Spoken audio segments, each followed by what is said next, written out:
Pepsi's decision to acquire Mountain Dew really started in 1963, and there was a bottler down in North Carolina, the Minji's bottling company, that raised this as a possibility with Don Kendall, who was really the founder of PepsiCo. And Minji said, there's this brand that people love that we need to acquire. Don Kendall went down, saw how people responded to the brand, and we pulled it into the franchise. It became really our first flavored soft drink within the PepsiCo system. Here's a brand that had the imagery of kind of a hillbilly kind of going up to the shed with the shotgun, right? That's where it was kind of birthed with that imagery, leading to, in the 80s, where you had country lifestyle going against yuppies, leading to the skateboarding culture that you saw coming through the 90s. There is a thread that went throughout this Mountain Dew experience over the years. And we've really distilled it down to three things. It's one, Mountain Dew is always about the DIY ethic. It's do-it-yourself. Whether it's the hillbilly charging the mountain, whether it's the country lifestyle, whether it's the skateboarder. Two, it's always been about operating outside the mainstream. And three, it's remaining true to yourself.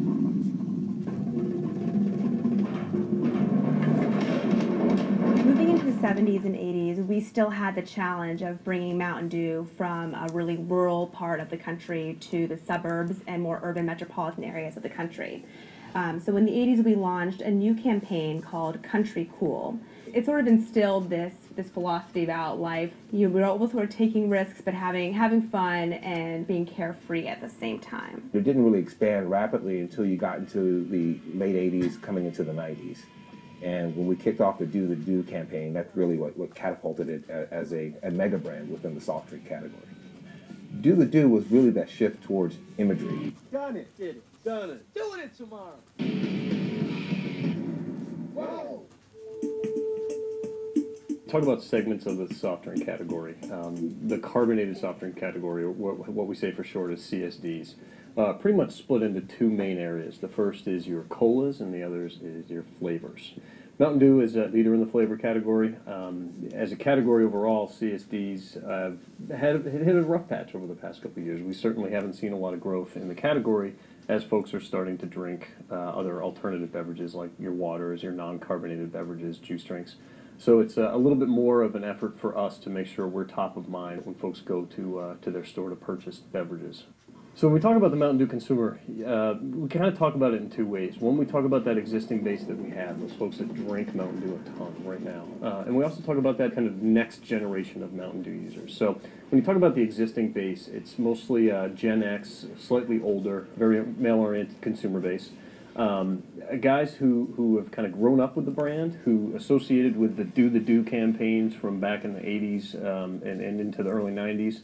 And folks who really kind of vision themselves as part of what Mountain Dew means, this idea of being just a little bit different, being a little bit rebellious. Bad cheetah. When you talk about folks who are kind of next, we talk to a much younger audience. It's really about how do I express myself differently, and who am I as an individual, and that's why Mountain Dew is a connection for them. They see it as a differentiated beverage.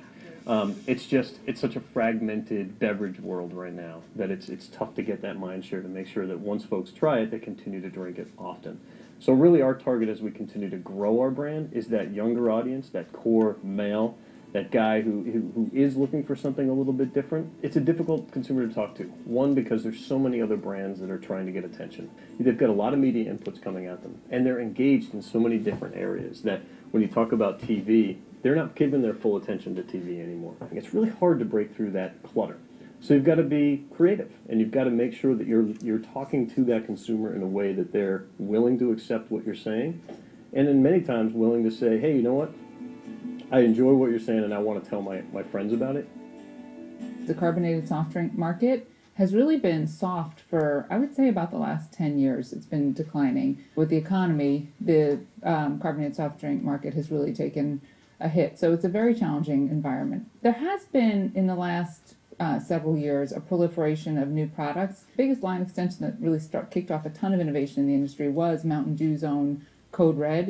It just lit the world on fire when that brand was launched. And then you saw for several years people, ourselves and our competitors, kind of trying to chase that same growth. With the rise of energy drinks, with the rise of enhanced water, there's been growth coming from all places. The model of how we compete has dramatically had to change over the last few years. The original genesis of the first democracy campaign was all about an acknowledgement of consumers desiring richer brand experiences, trying to connect with brands on an authentic level.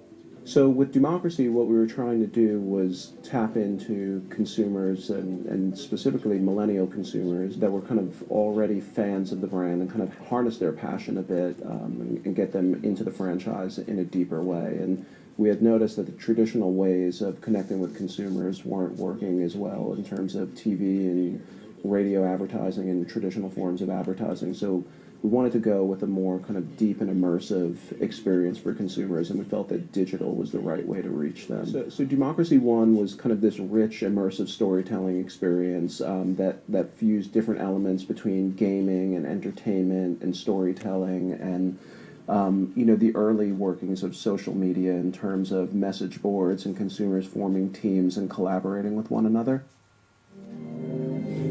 There are those who still remember how it all began. Creativity and self-expression were outlawed. The great darkness had begun. We worked with Forrest Whitaker, who is an executive producer of the creative experience that went along with it. So he helped us film a 5-minute introductory movie. An epic quest to find the elixir of freedom. 3 teams formed in the original Democracy experience, and all 3 teams created their own individual product, and ultimately all 3 of those products were brought to the marketplace for a real-time, in-market national vote. The nation will taste 3 candidates and vote for one to become the next Mountain Dew. Created by Dew Drinkers, for Dew Drinkers.